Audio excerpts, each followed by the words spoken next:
I'm just trying to think, how long have we known each other? 10 years? 10, 15, I was thinking maybe. 10, maybe So 15. it's back, because you used to be with Jim Down years ago, I guess, or were you? I was there in his last 2 years. Oh, in the last 2 years, something, okay. Because he's a fixture. Anyway, I've been wanting to do this. It's really a pleasure. And welcome very, very much to Conversation. Pleasure to welcome to the program Mr. Martinez, or Martinez, Lionel Martinez. He's a fixture in terms of the alternative media scene, as it were, around New York City. He's been here, it seems to me, forever. And we've always been running into each other all the time. I've been wanting to do a program with him. He's a very highly enlightened fellow, very good sense of humor, very good sense of artistic development and concern with the media. And Lionel, welcome very much to Conversations. Real pleasure to welcome you to my set. Well, thank you for inviting me to be on your show, finally. Finally, after all these years, we finally get to real talent. Yeah. That's good, you see. Anyway, I wonder, it's a template I use, maybe you would share your background, born, raised, education, a little of that, and then we can talk some about the media, human condition, politics, whatever. But share your own background, please. Okay, I was born in Brooklyn in the late 40s, and for a while there, I had actually lived in Camden, New Jersey, which is not a great place to be Really? today. Well, today it's not. No, okay. Yeah. Moved back, grew up in Flatbush. Went to Erasmus when Erasmus was the Brain Factory. Uh-huh. Well, at that You mean point, high school? high school. Yeah. At that point in time, like Barbra Streisand went there, and a couple of other people. What's his name? The chess champ Bobby Fischer went there. Really, Bobby Fischer? Yeah. Was she there when you were there? No, she was. Before. No, after. A little after. Okay, right. Okay. Yeah. And Bobby Fischer, you used to try and match wits in him on the chessboard? No one ever really saw him. Oh, and really? I was on the chess team, actually. Were you really? Yeah. Yes. Were Actually. you good? Yeah. Yeah. Oh, okay, good. I'll talk about my. You got to meet Lester, a fellow. He's got a program on chess, and they're doing it interactive on the internet and everything. Real bright guy. Yeah? I don't play chess that much anymore, but yeah, at the point when I was playing tournament chess, I almost had a master's rating. No fooling. They have that in chess, do they? Yeah. Yeah, well, I had an don't know. expert's rating, and then I forget what it's like 20 something. Well, whatever. I was about to break through to my national masters, and I realized in order to do that, I'd have to make this big jump in terms of studying and going through.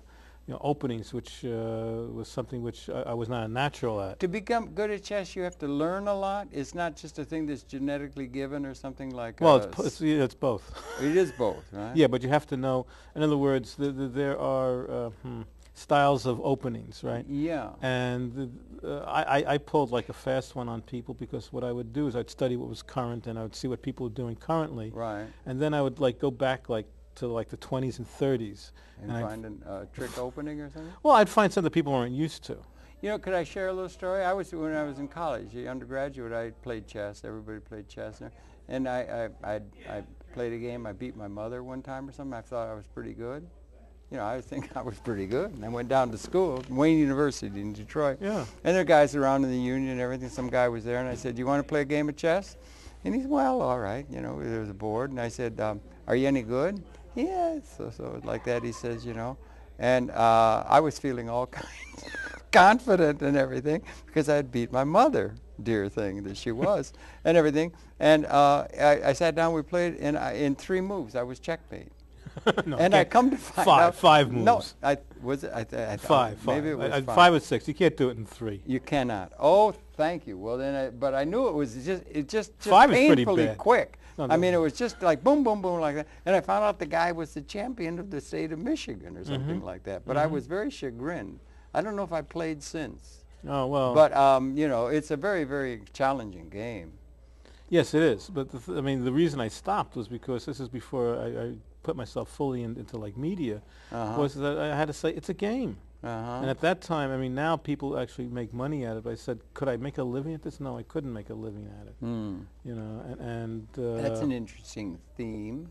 We Well, can't make a living. Why is it that you can't make a living at most of the most interesting and creative things that the human spirit has to manifest? I don't know. Why is that? I mean, isn't Well, the that wrong? Russians made a living at it, and some other people. Now you can make But they a had living a differently organized Yes. society. They had a socialist society. But now you can't. Uh-huh. Now you can do that. So, but all right. So I went to Erasmus. So we'll go back. Yeah, You we're know, going back in the ever and I was running. on the chess team, but I wasn't as good as I was later because I didn't take it as seriously. And at that time, Erasmus, I think like 5 out of the 10 Westinghouse winners nationally came from Erasmus. Really? Yeah. Wow, there was a really in the wind there, huh? Yeah. But because I was not really astute in terms of the society, I said, well, I can always get to Brooklyn College. I went to Brooklyn College. You know, I mean, I didn't. What'd you study? What'd you study? First, I studied psychology because of it sort of needed it. You had a little self-examination there, was it? Yeah. Yeah. And I did classics minor, and then I kept on, because it was the 60s, I kept on like, Right. I kept on being in and out, in and Right, out. You know, right, and right, people said, right. you know, well, what are you doing? You know, you gotta like finish school. Yeah. And then I realized that I wanted to do is be in the media, but I was closed out of the media because all my credits, I had to take some credits which were like those vital credits that you needed, and I had managed to get away from not doing that. I know the. So I became an underground filmmaker. Okay. And did you take your degree? No. You didn't take your degree. 30 degrees, 30 credits off my degree. 30 degrees of separation, huh? Yeah, and I just didn't do it because I went into filmmaking. So you're a dropout, Yeah. like Mr. Gates, right? He was a dropout, right? Yeah, I guess so. Yeah, I guess think the best people might well drop out. Oh, that's just over the fact that the system is so oppressive often. I know a lot of the people who do the best in filmmaking dropped out of film school. I think. Maybe that's a wrong thing to be conveying to the young people coming up and everything. But yeah, well, when people ask me what to do in film, I had 2 things to tell them in film. One is that the only way you're going to do anything is to do it, because you have to understand what it is that what you understand about the medium. Right. And that changes over time. I mean, through my life in the film and television, I mean, at one point I wanted to do the world's greatest feature. Then I wanted to write the. You wanted to do the world's greatest feature film. Feature film. That's like wanting to do the great novel. Novel, right? But at a certain point, that's the new thing, right? Well, there was a thing. But now, I mean, it still is. Because books are just going by the wayside and everything is No. is all just Everything who's got is the option to the book to make the picture. right. Yeah. Because we haven't been able to make pictures en masse. There was only a few people that could until just yesterday. Yes. But that's the future of media, I think, don't you? Multimedia? Yeah. Yeah, I do Yeah. too. Yeah, I think it's moving that way, away from literacy, perhaps. Different literacy. You know? Yeah, I mean, one of the things that I had discussed with some people on Sunday was just the very last Sunday. this right? very last Sunday. At Sunday school. Or was it the White Horse? It was a picnic. Early. At the picnic. Oh, yeah, right. Oh, that was a good picnic, incidentally. Yes, it was. Yeah. Was that there's a language to putting together film and media. There's a grammar. And you could approach it various ways. One of the things that I talked about to the fellow who was a director, he said the traditional way to do that used to be that you started a film, you did a wide shot so you could establish where this thing took place. Establishment shot. Yeah, but in point of fact, a close-up could be an establishing shot, because what are you establishing? You're establishing the character.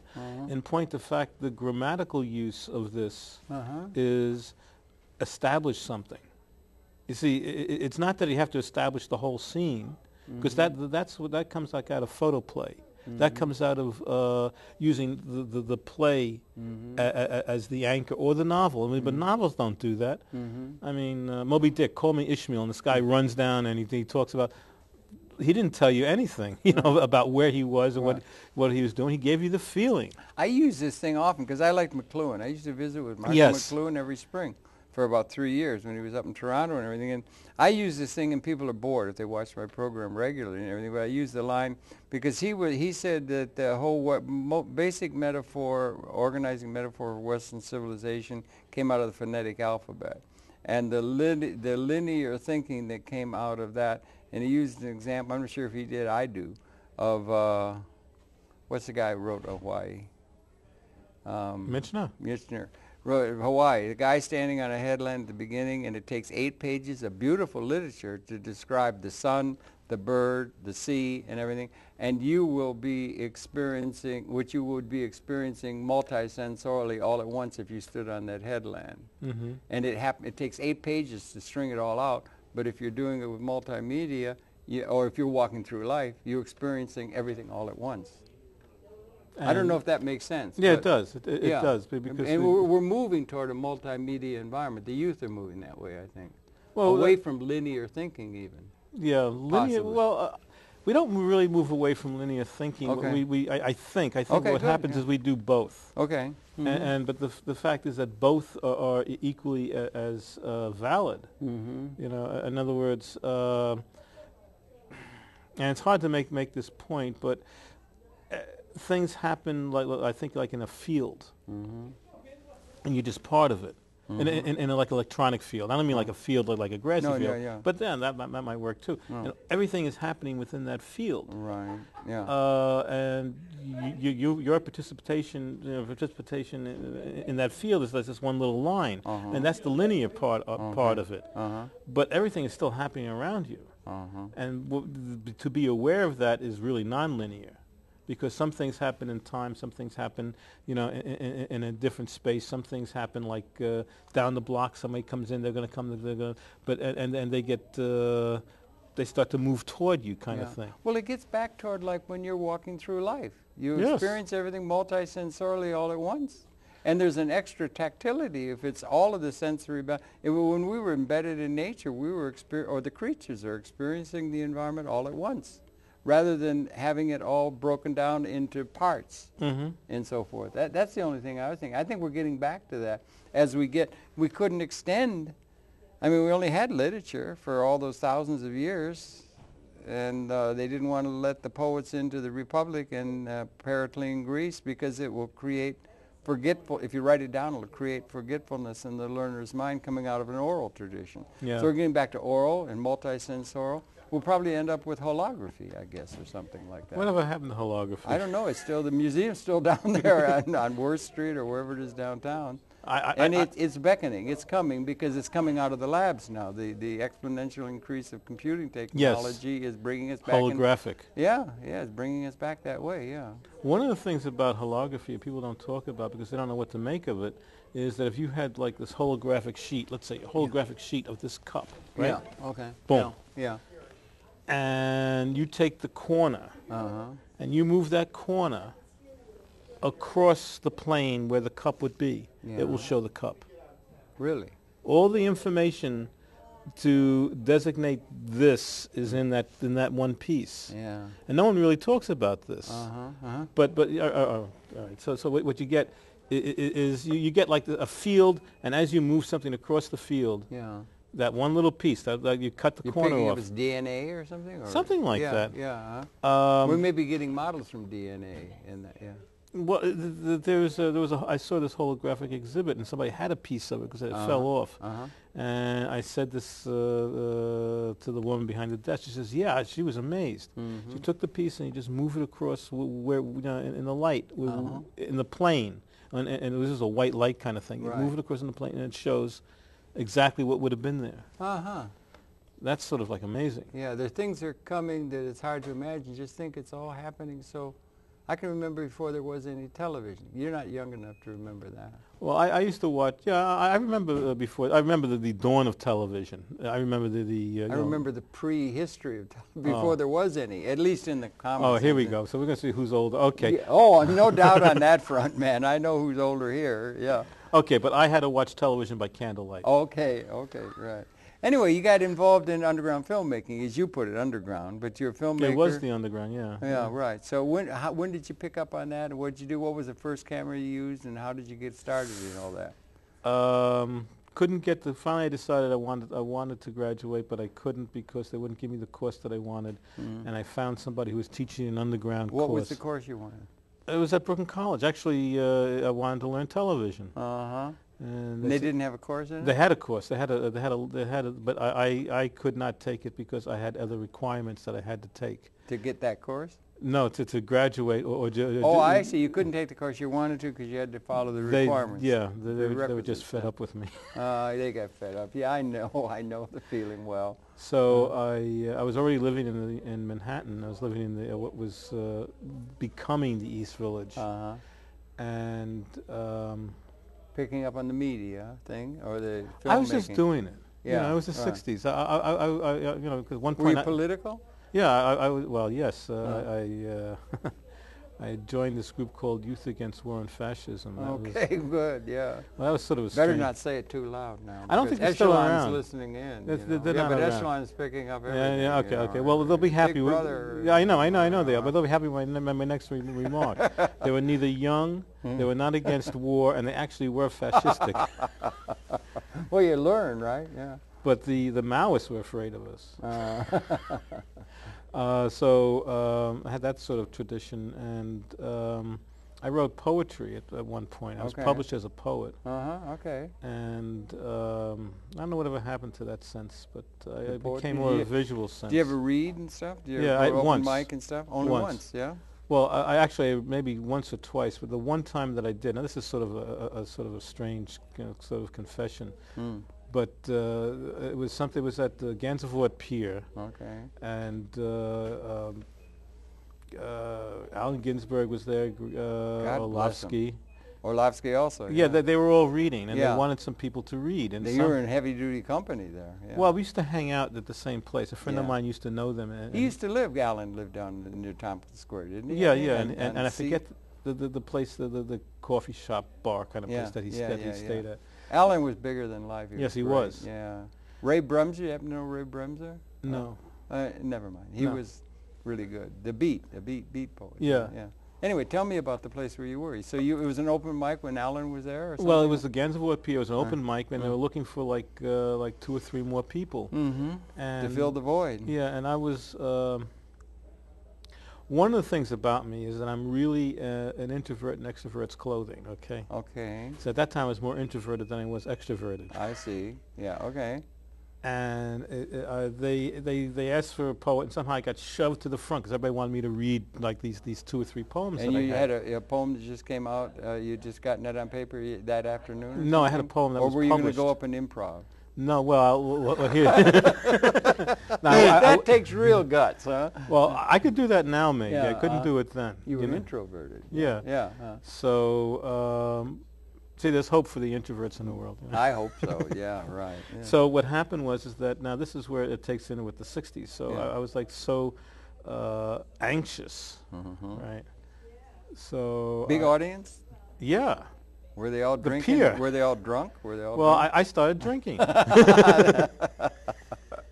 You know, I started drinking. Once they said I was going to do this, I started drinking, and then I started smoking a little bit, and I said, "Oh my God, I can't possibly." So I took, something to sort of speed me up. So I was there like wired at this point. And Sun Ra. Sun Ra, great. Yeah, we got a Sun- fellow who used to play with him. Sun Ra came up and Don flowing Juarez, their fellow here. the shiki. Yeah, and he then he was came great. flowing up to Yeah, me he and he was goes, great. "So, do you want me to play?" Why? And I looked because he's a tall guy. This is like a movie, man. We should have it on film, right? So I looked at him. Oh wow, I mean, Sun Ra. yeah, sure, Yeah. okay, and because he was playing with some other people. Yeah, you know? right. And and I'd heard his music, and I thought that was good. Yeah, it was real good. Yeah. So I get up there, and I got to tell you, I did my 3 poems, and it was a blank. A blank.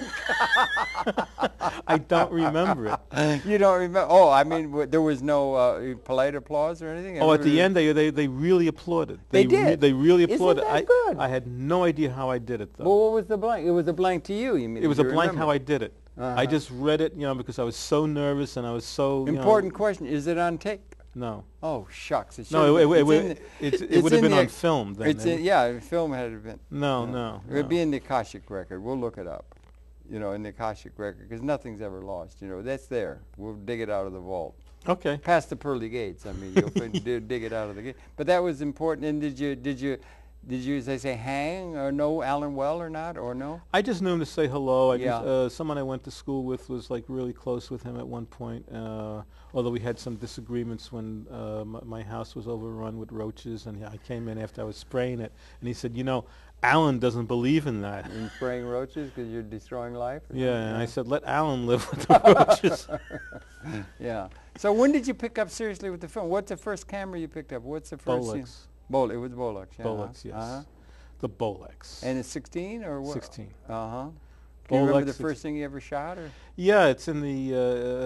It made it to the Angry Arts Festival in '68 or '69 or whatever at the Filmmakers Cooperative. It was a whole reel of stuff. Right. And basically, what it was a fellow who goes up to a roof, and the roof had looked like walls that had like cutouts. Right.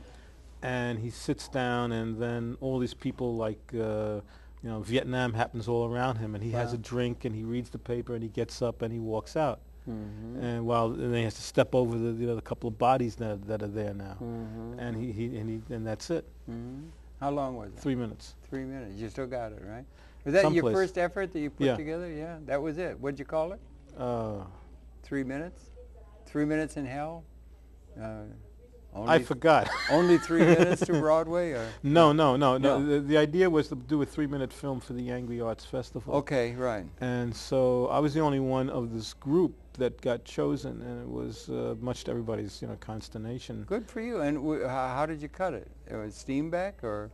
No, we didn't do that then. This was I did it very old-fashioned. I took a music track, and I did it in a synchronizer. And I did it in a viewer, and then to run it at speed, I would do it like real fast, and then at the end, we rented a moviola upright. Okay, yeah. The film terror. This is for people who don't know. This is a machine that even in 30, I worked on these machines. They were really bad. Yeah, Tore up film a lot. They did? Ate the film? Well, they put new sprocket holes on. Put new sprocket holes, yeah, right.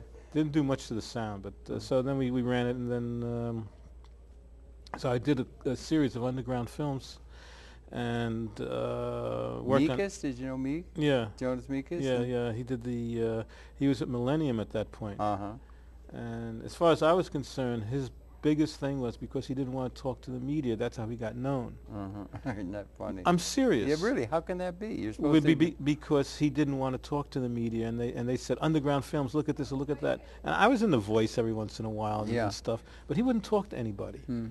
And so it was an allure to that, right? Or so then everybody wanted to talk to him. Yes, right. And then all of a sudden, there he is, like the cover of Time and Newsweek. Wow, really? Yeah, I almost kaplotzed. Yeah, no, that's great. That's really great. Well, our group was the rival to his group. What was your group? It was called Movie Subscription Group. Okay, it was run by a fellow called Maurice Amar, who was a classically trained cameraman, filmmaker. Right. And he was in France, and then he came here because he wanted the freedom at that point that was here, and he started a group of filmmakers. He decided to teach film, and at that point I took his early courses, and that's how we used his equipment and whatever. And that's where I met my wife, because I turned around and I said, that's the best thing that he did for you, right? Yeah. Well, one of the things, yeah. And I had turned around, then he decided to start a school. Okay. And then we started growing, and then at the point that we were going to become like this big group, and we had like 30 or 40 key people. Some of these people are still in the business and whatever. Okay, yeah. He kicked us all out because we were going to become like this corporation, and we said, we're going to make you, a nonprofit corporation, and we're going to make you the president. You can do whatever you want. We didn't care. We just wanted to do our films. Right. This was a level he couldn't handle. Couldn't handle the corporate. Yeah. He couldn't handle that he was going to get to that point. Yeah, right. No, I can understand that. Yeah, he never wanted to be there. It took me a long time to understand it, because I always say if something happens, and that's where your life trail leads you, and so you may be uncomfortable, but so what? It may be good in the end, so you go with it. And so you were cutting films in, you started turning stuff out?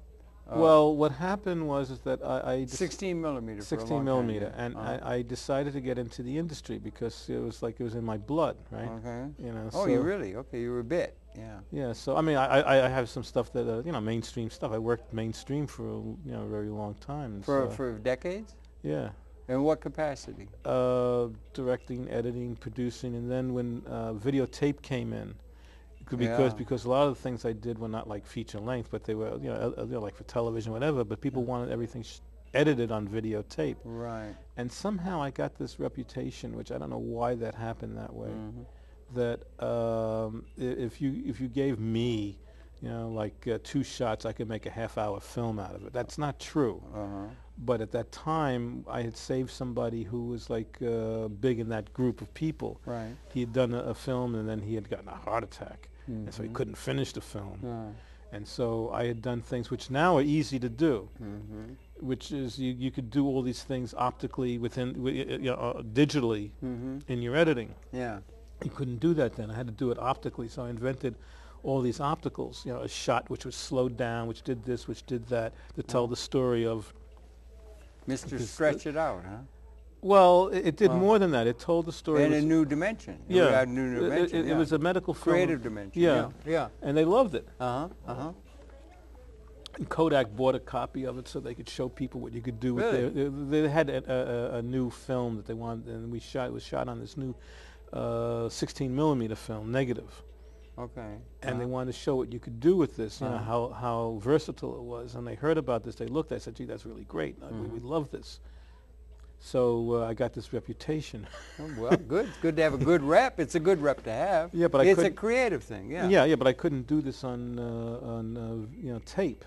Right. Because I mean, I really do think in a nonlinear sense, which is that I put this here, put this here, put this here, and then finally it all works. Right. It's like pattern recognition. We're very good at that, human consciousness and everything. Peter Goldberg invented a videotape. They used to have kinescope before. Yeah, that. yeah, I know. Yeah, Peter yeah. Goldberg did that. Not the senior. Right. Yeah.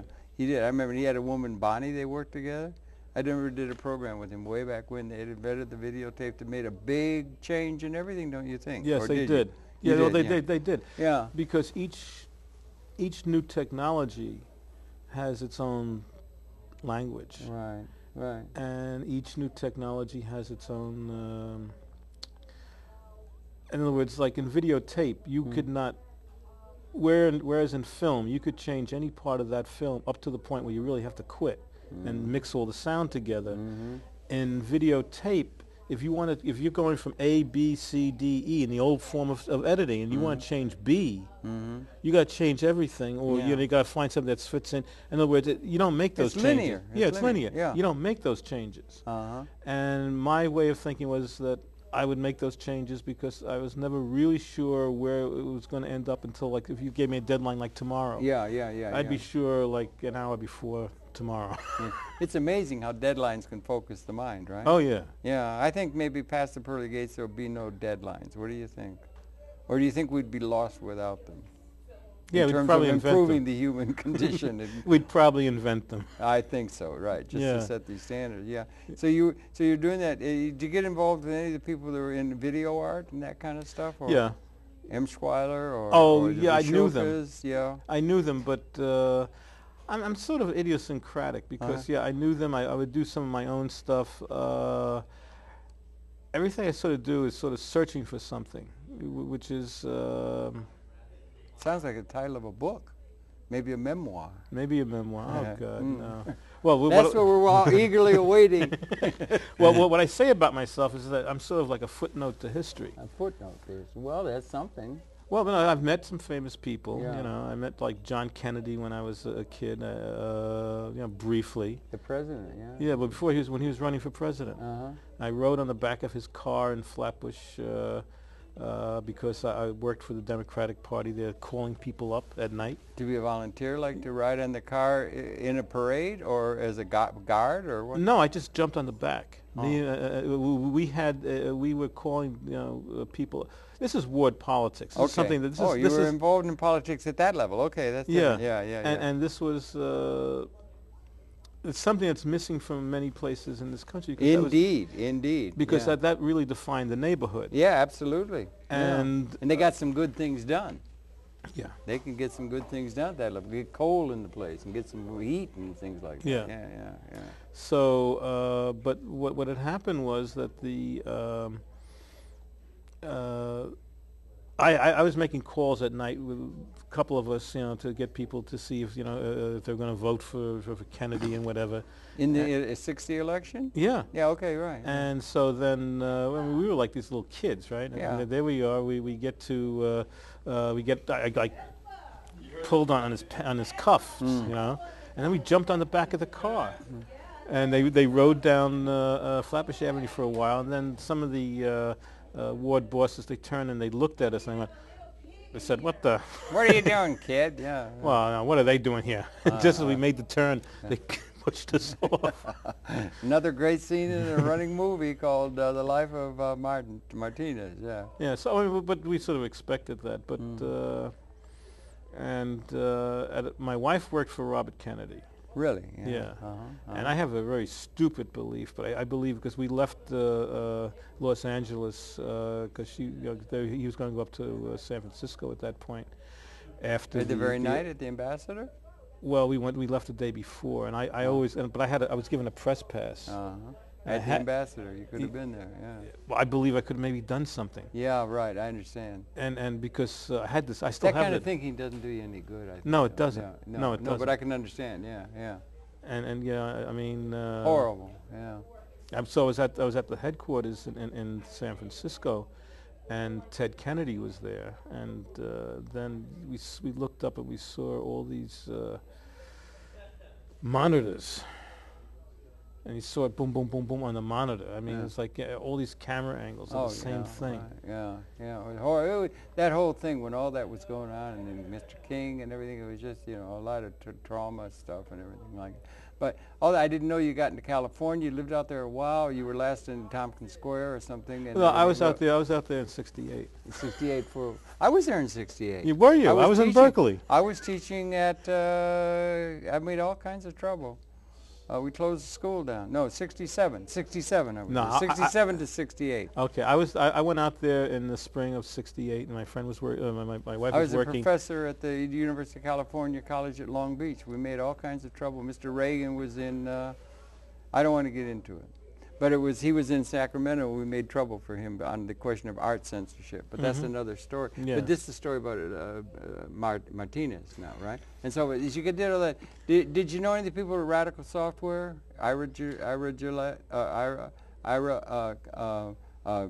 Paul Ryan, Schamberg, any of those guys who put out Radical Software? No, maybe not. Apparently not. Did they do It was getting into art, getting into video art, and also. And I met some people who had some programs that, but that was later, I think. Yeah. In the '68, I didn't. I mean, basically, I was more or less interested in the video part and Half Moon Films. Actually. Half Moon. I think I remember. Yeah. Yeah. They asked me if I wanted to work for them. Okay. Yeah. And see, the whole thing that changed my life was, or it's unfortunately Robert Kennedy was assassinated. Awful. Wow. But I was so upset by that. Yeah. Me that, too. I left California. Really. And then a year later, because I would have stayed out there. Yeah, it's nice. Yeah. And so, my wife wouldn't have stayed out there. So we would not have been married. California. Wow, big development, really. Yeah, because she would have come back here, and I would have. She would have worked on the campaign. You ever see the movie Slacker? Do you like Slacker? The thing that Richard Linklater made. It starts off and he gets in the cab. He's down in Austin and he says, "Did you ever think about how I got out and there was this lady there and I could have gone and talked to that lady instead of getting in this cab, but I got in this cab, so it went here." And then the whole series, it was great. It was made on practically nothing. No, I didn't see that. It was great. It's really good. I mean, the cuts and everything, because it would be just one person going there and it would blend into another, and it was all done. It seemed like it was just being done verite, like that. But it was funny. He had that kind of thing where he's saying, if I'd gone this way, the film started. It was. I think it's the best he ever made. But they did it on practically nothing, sort of spontaneous. It seemed anyway. Don't want to get carried away. So you've got. We got to think. The trouble is we don't run out. We always run out of time. But we've got some clips, right, that you brought in. Maybe you can start leading us up to that. And also you've got some demonstration of art. You've done art. And we got to get your whole life into this 1 hour. So start helping how much me time do we have left? Well, we got, we're 34 in, so we're 24 to go. Oh, boy. Okay. Briefly, I used to have a show on MNN. Okay, good. And that show was Zine TV, which is how I take my name for some of my art and whatever. Yeah. So we do have a. It started with this fellow, a friend of mine, and I. We did a film which we reviewed zines. Okay, yeah, the zines were just new then. Well, a lot of people, well, zines actually became the internet. Like blogs. Yeah. Right. Yeah, zines became blogs, but at one point, and a lot of people don't remember them. I do. Yeah. Fondly, yeah. Oh, well, a lot of people did. I said zines, and people, when they say, because my email is Zine TV. Yeah, that's right. Yeah. And then some people go Zine TV. I say, Yeah. it's not a religion. It's, you know. But, so I have a clip of the first show that, not the first, one of the early shows I did with this friend Ron, who now is like the media fellow for The Economist. Really? Yeah. That's a heck of a position. Well, I believe that he is truly a genius. Really? What's his name? Fine? Ron Diorio. Diorio. Yeah. For Financial Times, did you say? No, No. The Economist. Oh, The Economist, right. Well, even more. Yeah. Even better, yeah. Yeah, so, but he does art similar to what I do. You stay in touch with him? Yeah, of course. Okay, good, okay. Yeah. Where does he hang his hat? At The Economist.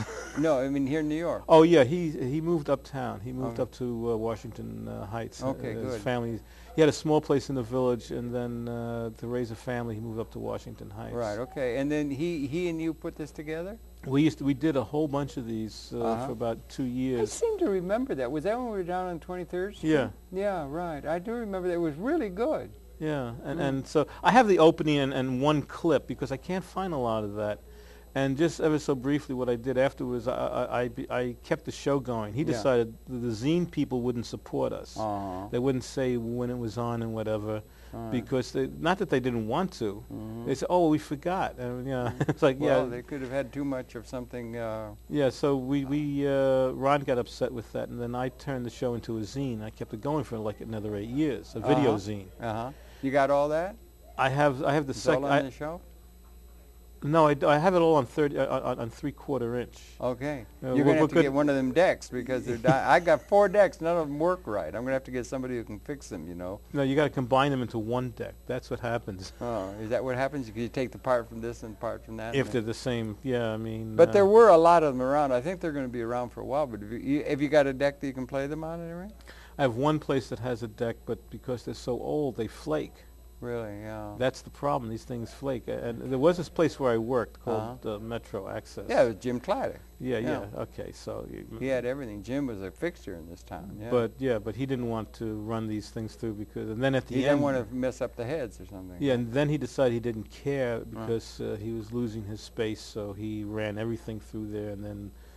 I mean, these things have one pass. I have to put them on DVD. They get one chance to be done, and that's it. I got a little thing where if you got source coming out of a source, you know, and I just got a Radio Shack. You plug in, and then you got 4 things that come out, and it boosts the signal to S video. Oh, really? And you can do 4 dupes at the same time.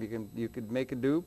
You could put it on YouTube, you know, do an AVI file to put it up on YouTube, or you could make a VHS, and so it'd be one pass. Do you understand what I mean? Yeah. You can get it. It's just a few dollars. So, yeah. You know, $20, $30. But you got one pass on the tape. Well, that's what I'm saying. If you take it, you get the one pass, then you could make 3 or 4 copies. Oh, right, yeah. And you could, including your AVI file for right. YouTube, you know, on your computer. So that's something you might want to do if you're going to start using those tapes because they're very valuable, you know. Well, you know what I mean. Yeah, that's going to be a big question how we're going to archive all this stuff. But anyway, the trouble is we're going to run out of time. Do you understand that? Okay, so time is ticking. Okay. So set up. We're going to set it up. I guess we got to set up in the booth that we could run this thing. Okay. We'll run it. Here we're running it. Okay. Okay.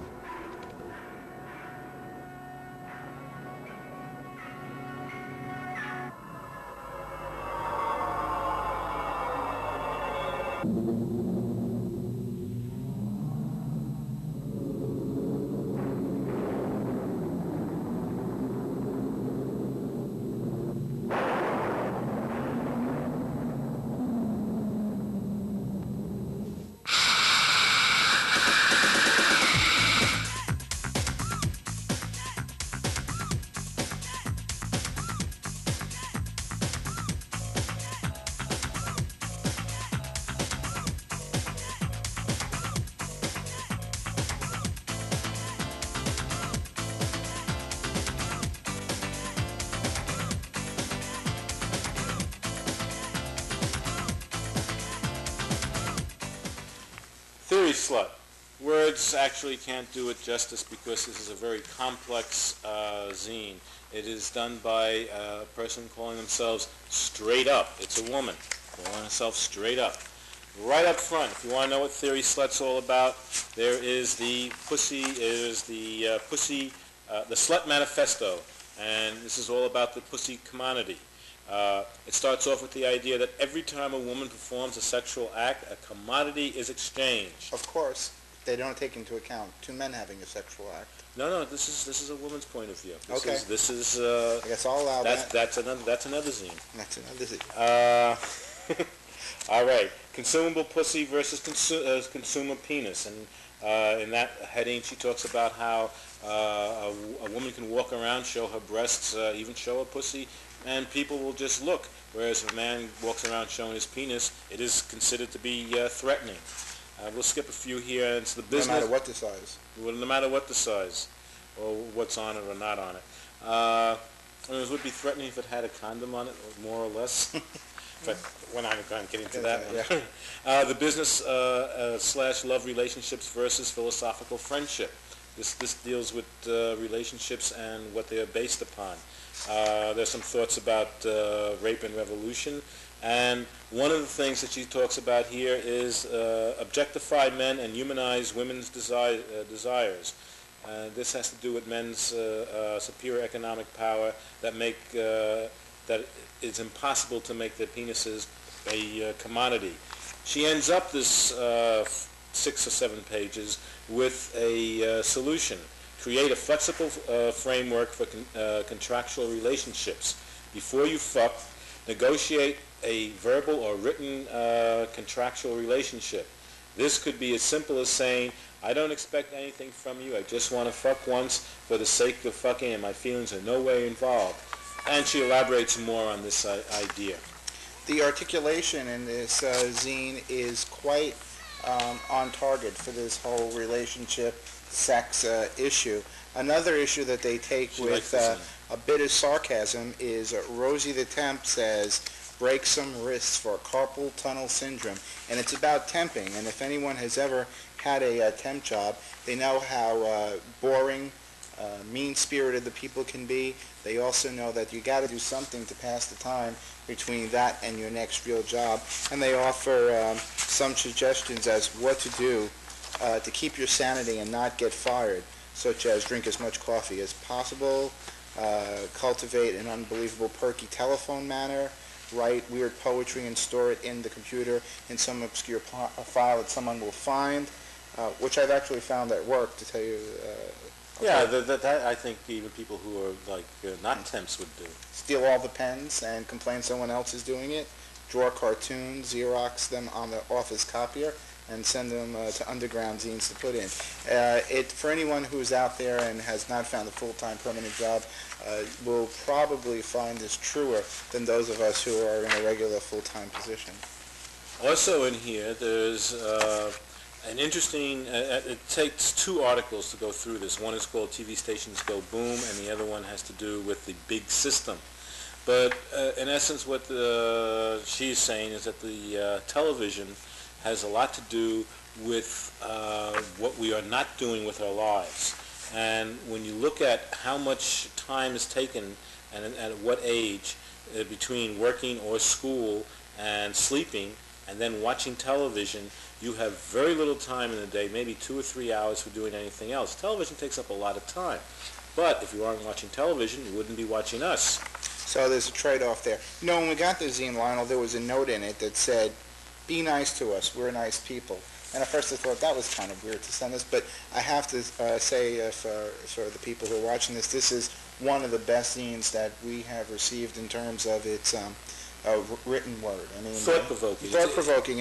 And the last article I want to talk about tonight is going out. A lot of people, their life is centered about going out, and what Theory Slut has done, it's come up with a number of rules to keep yourself both popular and a hot commodity. Commodity seems to be a thing here, and they suggest you be cool and always give the impression that you know millions of people that are very groovy, even if you don't. Exaggerate how well you know those people. Trade up if the people on your list aren't good enough. Move to another group of people. Keep them waiting. Don't call anyone too much or too regularly. Always be very busy, even if you aren't. You want to be satisfied, completely satisfied with the success you're having going out, so that any failures are attributed to a need to be alone rather than failure. Got it? Got it. Never complain about social life. And if you're alone a lot, give up entirely. But it actually is very thought-provoking, because very rarely do you see any sort of thesis on how people interact in going out. And in New York City, going out is a very, very important thing. Yeah, that is one of the things that makes New York, and New York is New Yorkers. I think she got this from a lot of personal experience. Tried this, tried that, and then. But your popularity was that just spontaneous? You were just doing that spontaneous? There wasn't any scripting of anything. It was really funny. We would go over it. We would look at it. We'd go blah blah blah blah blah blah. We talk it through, and then what we found out would work is I would make some notes, and I'd put them down and never look at them again. And but that's what. But it worked. It was like better than Johnny Carson. I mean, you were better than Ed McMahon, Johnny Carson. That was really funny. It was really good. That was good. You want to make sure you get all those things now, to where you don't flake up all the machines and everything. Get those copies. Get them. Yeah. You're duty bound to present that for posterity. Well, that's what Ron said. Ron said, right. I thought it had. Well, that's the fellow that's over at The Economist. Yeah, your partner. Yeah. Yeah, and he does a very good job. He's really funny. Yes. I mean, the whole thing was funny, yeah. Oh, yeah, but see, he's a real genius. He's the kind of person who. All right, let's skip ahead. Okay. I just want to keep you in mind. We're 46. We've got 12 minutes to go. We got to get some of your art in, right? Yes. Okay. Yeah. Now, what happened was that I've done the photography. I've had some famous pictures. There's a pictures. I don't have it with me. I should have brought it. In the '60s, and it's in the Time Life book of the century. It's like. They're oming upstairs. The fingers doing this. Yeah, okay. Right. And that when they advertised the 60s, they have that's one of the pictures that they advertised. Yeah. So I have some famous pictures, and my father was a photographer. He was, okay, professional photographer. Yes, and so was my uncle. My uncle runs in the family, huh? Yeah, well, he was on the aircraft carriers in World War II. Some of those pictures from the aircraft carrier are his pictures. Okay. In the Pacific.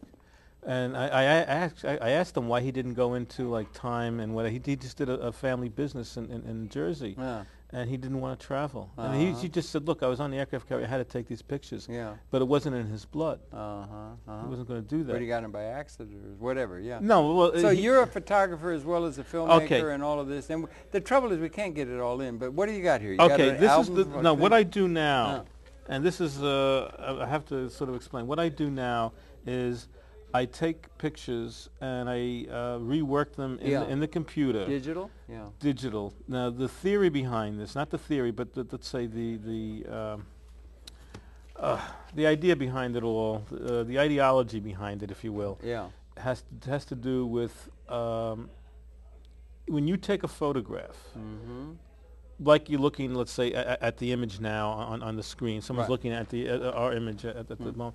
All the information is there. Yeah. So what you're doing is you're reacting to the information that is coming from the image. Whereas in a painting and many works of art, in order for you to resonate with it, if you're going to at all, you have to come into the work. Okay. So what I do is I alter the detail and I take the detail down. Right. And I make it more abstracted. So if you want to get the feeling of what's happening, you have to go more into the picture. All right out to abstract expressionism? Well, no, I don't go that far. No. Impressionism.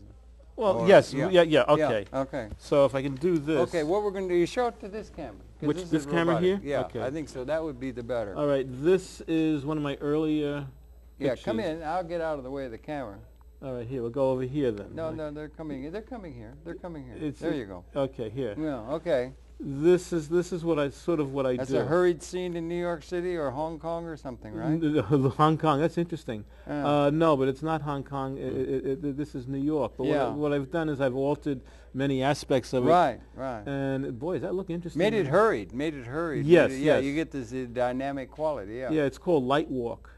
Good. You got a number for that. Yeah. Oh yeah. I mean that's actually sold in a couple of places. Okay, that's good. Yeah. Copies of it, right? Copies of it, yes. Okay. All right, then I do things like this, which is... Oh, they're coming from there. Okay, good.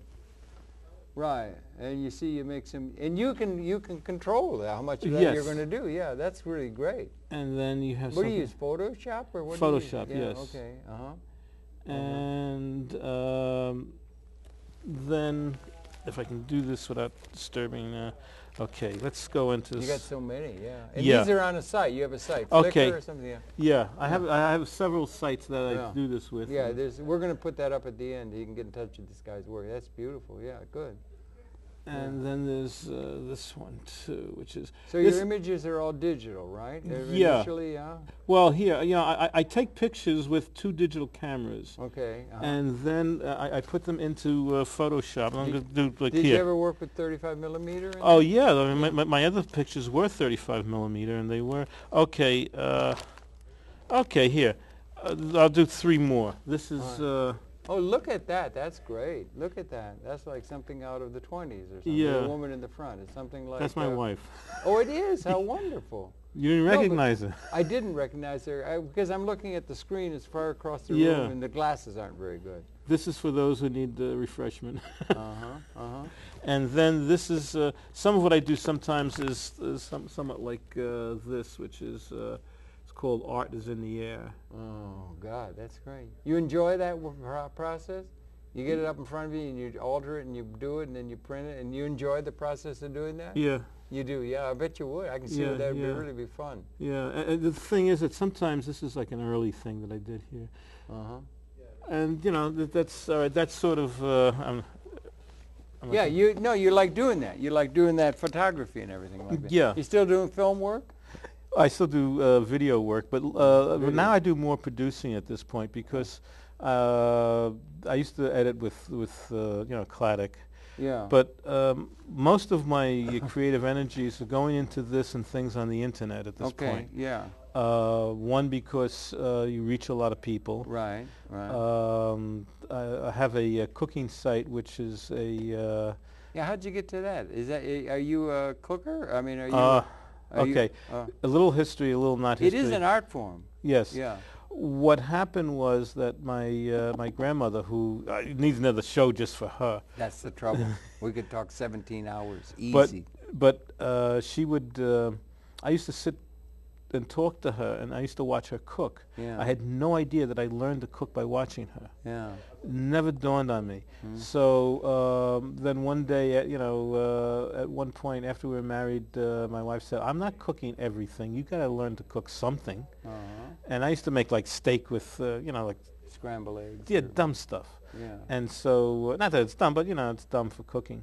And so what I did one day is I picked up a can of clam sauce, red clam sauce. I read the ingredients. I said, I could do that. And Yeah, I did. I could do that. And you just put the ingredients in? Or Because I didn't realize I had learned by watching my grandmother cook. I see. Yeah, right. Okay, good. And so after a while, then when I had to leave film, because You had to leave film. Why? because the videotape came in, and so therefore my editing, the thing where you know I couldn't save anybody's film on videotape, so I left the industry for several years, and I wrote books, and I wrote What books? I did a history of the gold rushes of North America. I did a series of things of North America, murders in North America, unsolved mysteries of North America, solved mysteries of North America, the Gold Rush book. And then I did cookbooks. I did a book on salads, sensational salads. I did a book with my wife on entertaining. You've been busy. You've been really busy. You know, those books are published and so on? Yeah. Yeah? Well, they're out of print now. Yeah, out of print, but they were published by Yeah. and all that. And You've been so- really busy, huh? So what happened was that the in between that I started writing the cookbooks. I learned how to cook, and I was self-taught and whatever, and you know, and I got You to see, you're not linear. You see, you're all over the place. Yeah. And those things translate. One muse to the other. Yeah. All they translate. It's creative. You're creative. Oh, I suppose. Yeah, you are. You have to be. I mean, it's a hard cross, but it's one you're going to have to bear because you're a creative soul. Apparently, I can see that. Yeah. Yeah. Right. So you know, and I learned to sight read a recipe where I could look at a recipe, and if I had this thing, if I didn't know the recipe, I would make the recipe according to the way that the person who wrote it wanted, because that's their ideas in cooking, you know. Yeah. And so That's again pattern recognizing. Yeah. You're recognizing patterns. That's the way to think, rather than right. Yeah. So and if I didn't know what it was, and some things I can't cook, I'm just not good at, but some things Beef I'm really Wellington. I never tried it. Yeah, that's a toughie. Yeah. It's got truffles in it sometimes. Yeah, I think so. Yeah, I love yeah. truffles. You have to get the ingredients and everything like it. But it's an art form like that. But the thing you're doing here is an art form. Yeah. Now, television and that sort of thing, you hear back to Welcome Back to Manhattan Neighborhood Network. Well, yeah. So what happened? Well, what happened was is that I worked on a show that was on. How much time you got left? Well, let's get it straight. You got about 3 minutes. 3 minutes. Okay. Yeah, you got to get it haiku. You have to get everything down in Okay, haikus. I'll try to do it in abbreviate. I worked on a show which was was called The In and Out with Dick Show, which was like very popular in Manhattan. And I knew this guy because I wanted to sell him an idea for a computer. He didn't want to invest in it, and he said, "Look, this is not happening, but I need someone to produce my show." So I produced his show. Okay, and here. I produced well, it was for Manhattan. Here, It was for M&N, and it was for the Access. I think Access is a great idea. Don't you? 35, Channel 35. Yeah, 35. Oh, I see. Yeah, right. So because some of it was commercial. Least access. Yeah. Least access. And then what happened was is that Jim, who was a friend of mine, Jim Claddick. I knew him from my days in underground filmmaking. Right.